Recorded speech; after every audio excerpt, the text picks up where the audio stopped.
Dans un avenir peut-être proche en Italie ou en Allemagne, on reconnaîtra le sucre de l'île de la Réunion grâce à ce macaron jaune et bleu. C'est une IGP, une indication géographique protégée, signe officiel de l'origine et de la qualité d'un produit qui est attribué par l'Union européenne. La démarche a été initiée par la filière canne-sucre il y a 4 ans et une étape vient d'être franchie.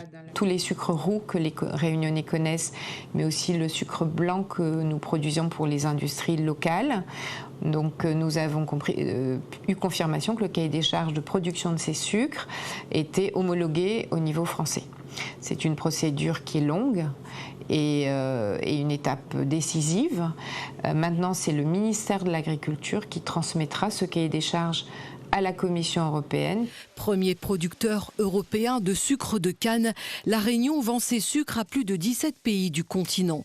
L'IGP concernerait tout le processus de production des sucres de qualité alimentaire, du champ à la commercialisation, une fierté et une reconnaissance pour toute la filière. C'est pas fini, mais en tout cas, c'est une belle étape de franchie. Et c'est une étape qui reconnaît le travail collectif qui a été réalisé, le savoir-faire réunionnais, la qualité aussi de l'environnement dans lequel nous produisons, puisque tous nos concurrents sont des pays non européens. Reste l'étape de la Commission européenne qui doit enregistrer l'IGP, travail qui peut aller de 6 mois à 2 ans. Précisons que la vanille de la Réunion a déjà obtenu ce label en août 2021.